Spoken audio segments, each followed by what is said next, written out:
I am a Black woman, a leader in human resources, and I love my career, but it does come with its challenges. So let's talk about it.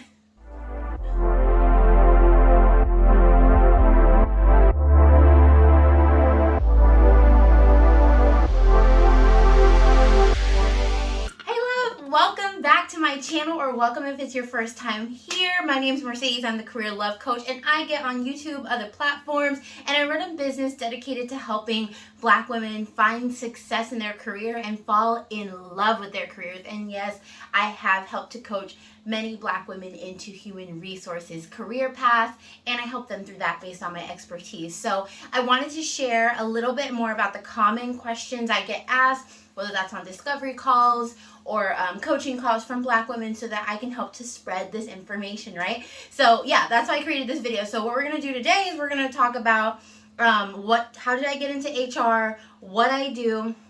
We're going to talk about the pros and cons of being a Black woman in HR, and then I'm going to share at the end of this video some tips for you to help either get into HR, so launch your HR career, especially if you're a Black woman and wondering like whether or not this is even possible for you.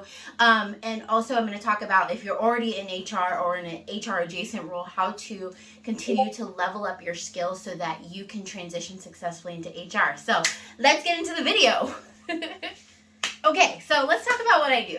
So I will talk about my story and how I got into human resources, but I did start off as an HR generalist, so I was doing lots of different aspects of human resources. It was actually kind of similar to a business partner role as well. But what I do currently is I actually manage a team of executive recruiters. So I am really regarded as a subject matter expert in talent acquisition, sourcing candidates, moving candidates through the recruitment process, and of course, it's important for me from a D&I perspective, right, as a Black woman, to ensure that my hiring practices are inclusive. So that's what I really do on a daily basis, and I manage a team of expert executive talent consultants, and so it's really awesome because I get to work with a lot of great leaders all across the organization that I work for. I get to help them really hire the best talent, do it in an inclusive way, and hire talent that's really going to shape and change the organization that I work for as well as the world. So the work that I do, I find really, really important, right? If you are interested in either talent acquisition or recruitment as a career path, it is definitely something that's really rewarding. I love all different types of individuals that I get to work with every day, whether that's leaders for the organization that I work for, or whether it's those candidates in that process. And I really pride myself on creating a great candidate experience, because that's not something that is readily available or that we often experience, yes, as job seekers as a whole, but definitely as Black women. And I think that has to change, right? I think we have to be more intentional about who and what we stand for as a whole for talent acquisition, and for individuals that go through the process to feel just as respected as we're asking for candidates to respect our company in the process. So that's a little bit about what I do. I probably will end up making another video later about, talent acquisition, the details of what I do, but essentially I'm hiring candidates all day, every day, and I get to work on a lot of great projects that help the organization. So I love that.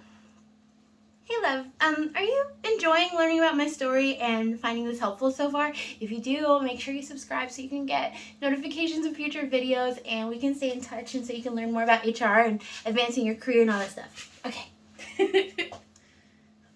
Okay, so let's talk a little bit about my HR story, right? How I got into HR, why I love HR, why I think it's a great career path, right?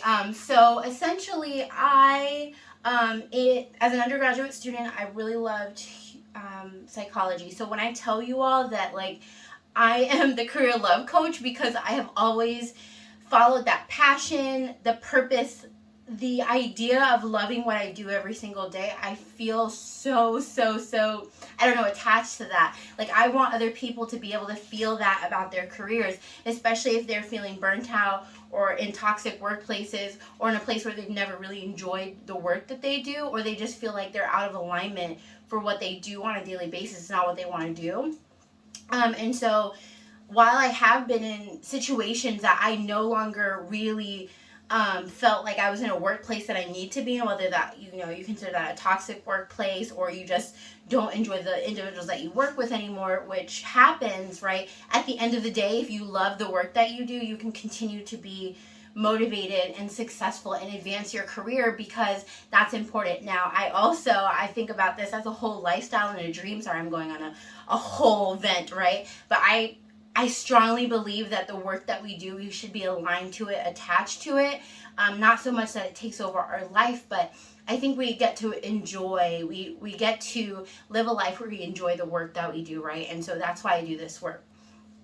So when I tell you that I went into college following psychology because I loved it, that's the truth. Like, I love psychology. I didn't think about like what the career paths were, what I was going to do, what I was going to do it when, whatever. Like, I just knew I loved my psychology classes in high school, and so I went for it. Of course, right, you're going to say like, well, okay, eventually, girl, you're going to have to like look at reality, right? Like, what's going to give you a paycheck? And so, of course, in my second year of college, I started to explore those things, like what did I really want to do, and I joined some labs that were based on psychology research, and that's actually where I found IO psychology, and I found out that it was this really cool thing where I was going to be able to like impact the work, or impact workplaces and people at work through psychology. Like, I was like, that's exciting, right? I don't really love all of these other topics in psychology, but I love being able to actually impact people's day-to-day with that work, right? And so this is a theme that has, right, gone throughout my entire career. It's the reason I picked psychology. It's the reason that I got into HR. It's the reason that I'm a career coach for Black women. Like, I want to see real change and use the skills and knowledge that I have to see that. And so that's when I found IO psychology. I quickly realized I didn't want to do research.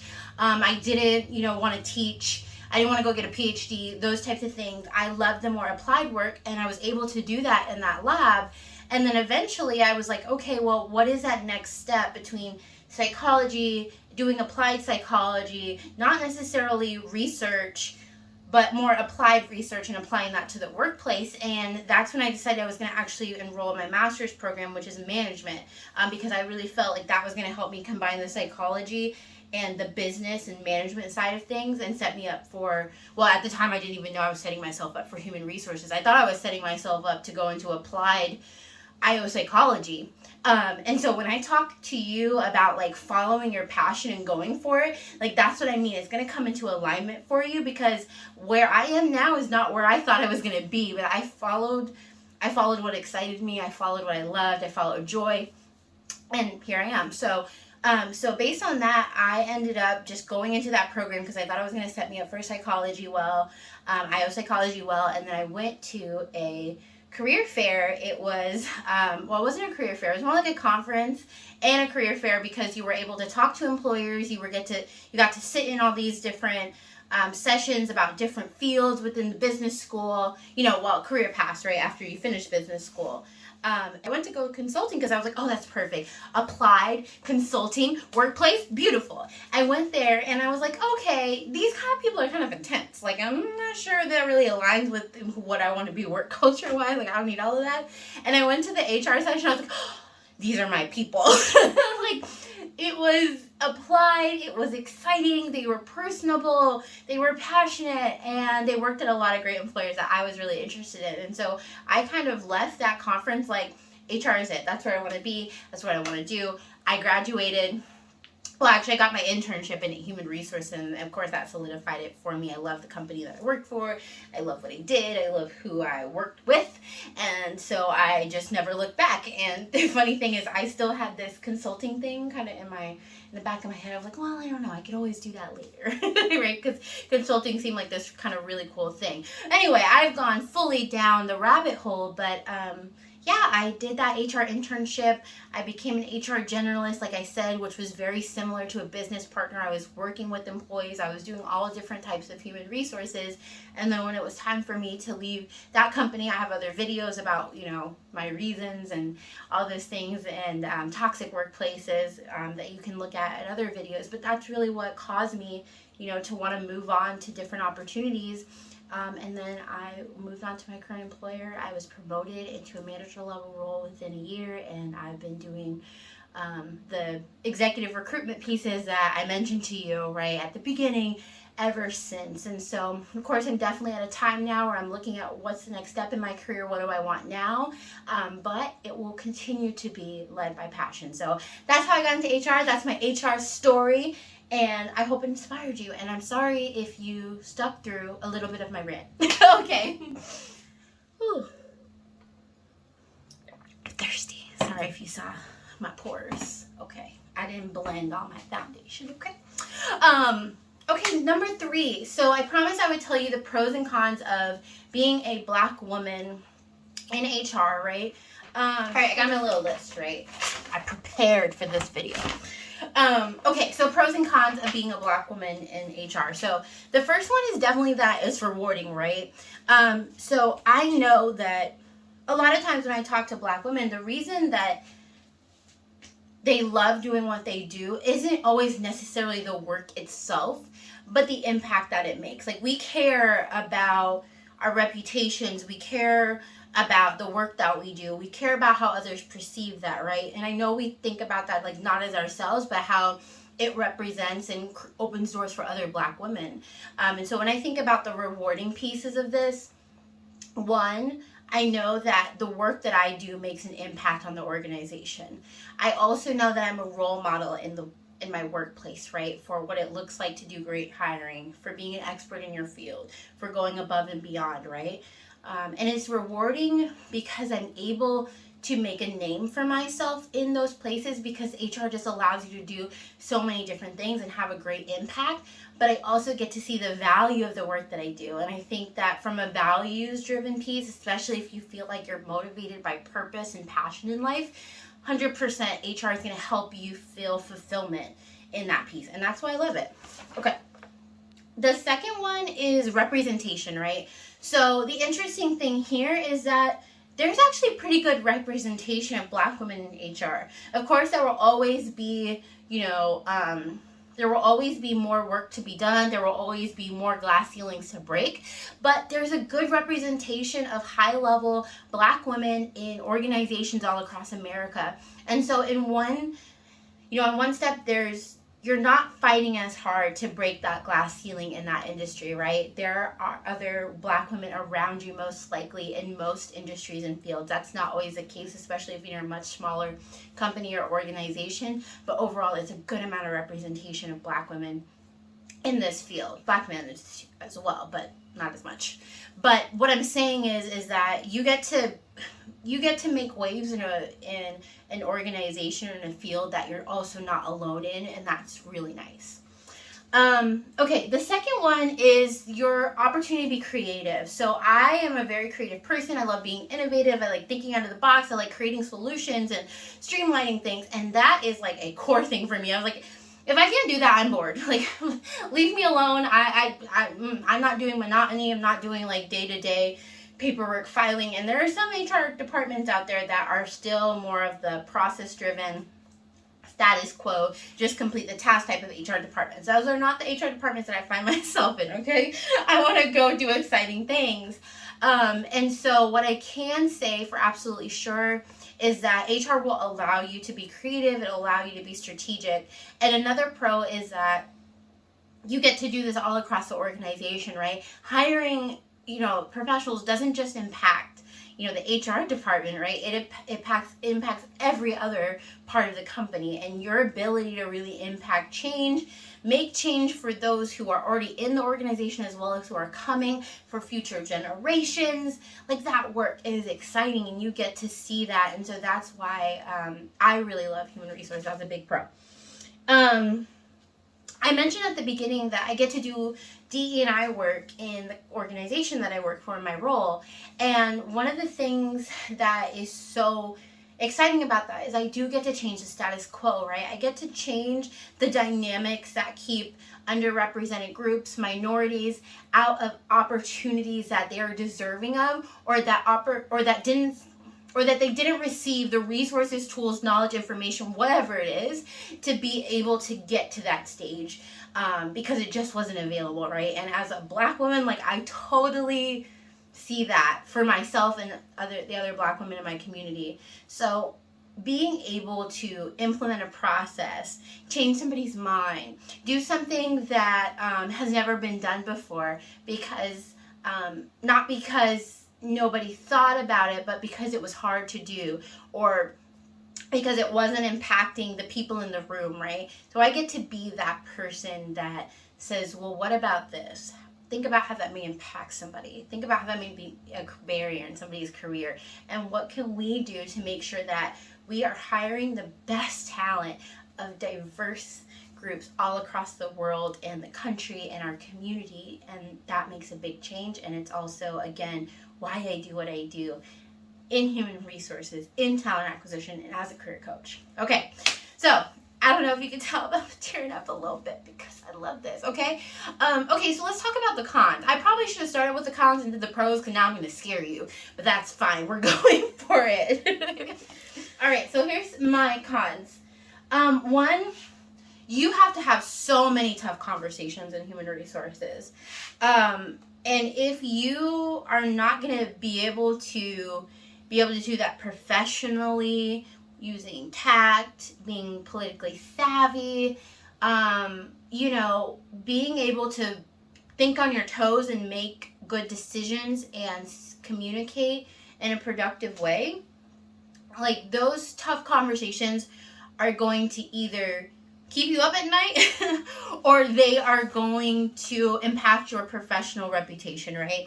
So those things are things you have to think about, right? Because not only do we have the angry Black woman that doesn't like working with others, that's difficult, stereotype against us, right? In general, whether we are in HR or not, we still have that stereotype, but we also have to be the people that has the tough conversations, that says, no, you can't do that, that says, and still is able to do that tactfully to accomplish a goal or to help your organization, to help an employee, right? And I know that HR in terms of reputation, right? If you've worked in an organization that had bad HR, right? Because there is bad HR. I'm not going to say that there's not bad HR, right? Or a company that didn't really care about employees and was more concerned about the company, right? And not necessarily doing what's right. I think there's always a balance there between protecting the company and doing what's right. There's got to be an even mix there. Company, organization, whatever. But sometimes you have to have those tough conversations with employees, with leaders, with your peers or your team if you have direct reports, or will have them. And that's hard at the end of the day. And for me personally, yes, I have gone home and just had a really rough day and thought about it all night and figured out, like, what could I do about this tough conversation, or how to make that better, or whatever, right? And it comes up all the time. It's not just today, Okay. The second one is that you see the best and the worst, right? So on one end, when I think about recruitment, right, you get to see that great employee or that great hire that, you just thought was a great fit and they would really do a lot of amazing, amazing work for the company. You get to see that. On the other hand, you have to tell these other amazing candidates who weren't as great for one reason or another that they weren't selected. And it doesn't mean that they weren't great candidates. You may know that they were so vested and they really wanted this job, and like that's the worst of it, right? Or I don't know, people doing insane things, which happens. I should do a tell-all one day when I exit HR and I don't have anybody to be like, she's telling HR secrets online. One day it's coming, okay? But you also get to see the worst, like layoffs and termination or performance issues or people being discriminatory in the workplace and you having to address that stuff, right? Like, you have to see that. And so you still have to have some type of professional lens of saying, like, I've seen this, I don't know, this leader do this crazy thing and I have to work with them instead of like a normal meeting with them later. Like, that's HR stuff too. Okay. Another con, depending on how you think about it, right? Like who you are as a person, another con could be really that you're everybody's support system. Like, if there's an issue that's happening, especially if you're like a much smaller company, or you're in like a centralized HR, it's like you are the go-to person to resolve any issues that's coming up. Like, you're that person that they come to talk to, that they problem solve with, that they complain to. If you're doing HR right. If nobody comes to complain to you or talk to you, then you're not. All right. Okay, but you know, you are that go-to person. People trust you as they, as you build rapport with them. And so at sometimes you can kind of be in the middle of multiple things, right? You can kind of feel like I don't know what word to put that, but the individual caught in the middle, the middleman. And it can be hard sometimes. It can be really stressful. And then sometimes it's hard when you have projects or you have actual duties, but you are here responsible for helping, right? You're responsible for doing this task or being a resource to employees, and that can be really hard sometimes. Okay, so the last one is having to stand your ground as a Black woman. So we have this narrative that I talked about earlier where Black women, right, we have these stereotypes about Black women, being difficult or not being good to work with, and that impacts our ability to like advocate for ourselves and stand up for ourselves and things like that. Sometimes I find that when it comes to having those hard conversations, it's not necessarily even your tone or how you address that, but them believing you because they don't associate your Blackness with knowledge. So, and I also think that so for instance, for me, right, I'm relatively young in a management level role that works with executives all over the organization. And that was true for me when I first started my HR journey. And so that's always been true, but I've always just worked my ass off, okay, to make sure that I gain that buy-in. But the truth is that I had to earn every single thing that I fought for and that I knew was what the company needed and what I knew was the right thing to do. And especially when others in the organization didn't agree with what I thought needed to happen or why, right? So I had to advocate for myself. I had to stand my ground, and I had to earn the trust and the respect that others received upon hire, right? And I didn't, right? And we know why, right? So I think that's the thing of that a lot of times you do, right? You don't get the benefit of the doubt. You do have to stand your ground. You do have to advocate for yourself and why we need to do certain things, right? And that's okay. It doesn't mean that the work is any less important. It doesn't mean that you provide any less value. It just means that we have additional barriers as Black women that we have to overcome in order to do the work. And that can be a huge con. I know that that's not unique to human resources, but it's something that, especially when you're in an argument about whether a termination was wrongful or not, right? That has more far-reaching impacts for others than just yourself in that situation. And sometimes that feels different, right? Because you feel responsible for others. So just keep that in mind, right? Okay. Woo! I feel like I talked a lot. This is going to be a really long video. I'm sorry. Okay. So ultimately, with all of those pros and cons being said, like, would I still choose human resources as my career path? Absolutely. Like, I have no intentions of moving or leaving human resources, and especially the work that I do in D&I. I love it too much. I love the impact. I love what I do. So absolutely not. Okay.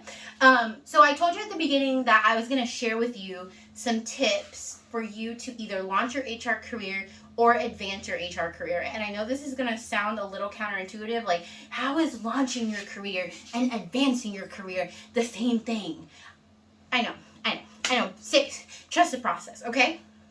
There's only 2 steps to this, right? there are steps in terms of like job seeking and actually doing the work, but in order to actually make that transition, there's only two things that you need to do. The first is that you need to identify skills, and the second one is that you need to identify gaps. What do I mean by that? What do I mean by that? The first one is that, so in any job, so anytime you're looking for a new job, seeking a promotion, transitioning from one career path to another, you always need to identify skills. You need to also identify needs. So what do I mean by that? What is needed in the job?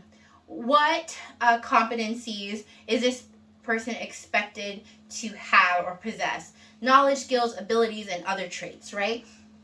You need to go out there and do some research about what is needed to be successful in human resources, or if you want to be in a particular career path, like benefits, talent, total rewards, employee relations, whatever that is.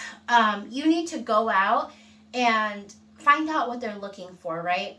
And then relate your skills back to that, right? So I have people tell me all the time, well, I want to be an HR assistant, I want to be an HR generalist, but I don't have any HR skills. And I sit down and I talk with them, and I was like, okay, well, did you ever, so HR assistant. HR assistants oversee files, organization, they assist with HR functions, they may assist with onboarding, those types of things. So tell me a time that you organize things. Tell me a time when you supported another employee or a manager with an issue. Tell me about a time that you manage files that, could be related to personnel files. Tell me about the time that you hired somebody, you onboarded or trained somebody that was new. That's onboarding, okay? So you have all of these skills. None of them, you could have never had an HR title, right? Or even if you did and you never did onboarding before, but you can say how you trained somebody else when they were new. That is onboarding. You just need to identify what the skills are, define them, and then relate how your skills, say how your skills align with them, okay? I know it can take time, but I promise that if you take time to identify and align your skills, it's going to go a long way. And when you think about that, when you write your resume, when you interview, when you're even looking for opportunities, right? You may be selling yourself short and not applying for positions that you are qualified for, okay? And those are the things that you want to include. So that's number one. And if you're advancing, it's the same exact thing. Like if I'm going from, a business partner to a manager, well, let me think about some times that I managed others, I managed a project, oversaw something from start to finish, right? Those are management level skills. So let's talk about it, okay? Okay, so the second one, I said identify gaps, right? So we're all going to have gaps. It doesn't matter if you're the CEO of a company, the best performing company in the world, they're going to have gaps, and so are you, and that is 100% okay. But it does mean that you need to identify how you can fill those gaps, right? You're not going to fill every gap, but you're going to understand what gaps are needed. So let's say you want to be in a total rewards, position, right? Maybe you've done benefits, but you've not done total rewards. So maybe you need to learn more about classification. Maybe you need to learn more about compensation. Maybe you need to learn more about pay equity, whatever that is. You got to learn what those things are. So you're going to say, okay, how can I gain this knowledge? Well, one, right, identify that this is the gap, right? And how can I gain that knowledge, right? Can I do some job shadowing? Can I take some courses? Can I do a certificate?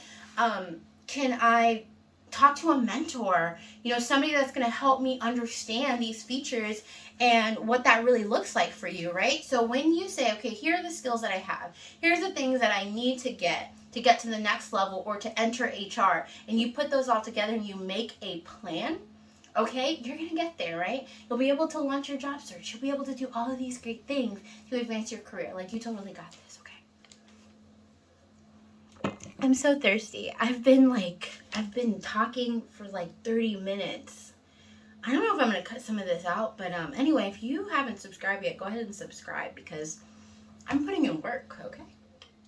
Okay, so I want to know from you, after all of this having been said, my long video, What's the biggest insight that you got from this video? Like, what's something that I told you today that you never thought about before, didn't have that perspective? Like, I really want to know, what was it for you? What, like, clicked for you? And also, how did it impact your decision to go into HR or not? Tell me about it. I would love to know. Okay? Okay. All right. Okay. So I've talked for like 30 minutes, so your girl just wanted to sit down. I was up in my standing desk, like, trying to be cute. All right, sorry. I am cute, though. All right. Sorry. I promise I'm humble. But I put on my Fenty today, and I'm like, girl, okay. All right. So, before we end this, I mentioned earlier to you that I am a coach for Black women, okay? It's my passion. It's my goal. I want to see more Black women love the work that they do, feel fulfilled, don't feel like they're blocked out of the career path that they really want for themselves. And so if you are a woman who, one, career path, you know that this HR career path is for you, you know that it would light you up, or you're a Black woman who is like, I think this is great, but I want to learn more, and I want the skills, the knowledge, the abilities to do it right, and I want some help from a career coach. I would love to chat with you, okay? One thing that I love doing is seeing Black women get into the jobs and the career paths that they want to be in, and then find fulfillment, find joy, find success, find stability, find wealth, find a new lifestyle, okay, that supports their dreams. That's why I do this work. So if this sounds like something that you want support in doing, go ahead and schedule a career clarity chat with me. There's a link below. I would love, love, love to chat with you. Yes, they are complimentary. And right now, if you're seeing this within the next couple days when it's posted, I'm doing a promotion for a percentage off. I usually do a promotion every single year around the new year to help Black women help make that goal and also make it more affordable. And so if you want to make that transition to a new career path, a new field, especially if it's in HR, I would love to work with you. So schedule a call. I help Black women do that in 90 days. Yes, transition. I do. Okay, so you made it to the end of this video. I love, love, love that for us. So I'm wishing you success in your career path and in your journey. It's all about discovery. It's all about finding what's best for you in your career. And so I'm wishing you all the best. If there's any questions that you have, like, let me know below. Send me a message, send me a chat. I would love to hear from you. Follow me on all the socials. And if you are truly in, this discovery phase of, what do I want? What does a dream job look like for me? Do I even have a dream job? What's my passion? How can I make that work in my career? I just released the Career Love Journal. I'll link to it below. You can download it. It's free. If you want a physical journal, you can order one too, but that will definitely help you. Okay, I have talked way too much. So if you like this video, go ahead and like it. Like, please, the YouTube algorithm, okay? Help your girl out. Help other Black women out who need this content, okay? So like it, share it on whatever platform, send it to your girlfriend, okay? And subscribe so that you can make sure that you get more of these awesome career transforming YouTube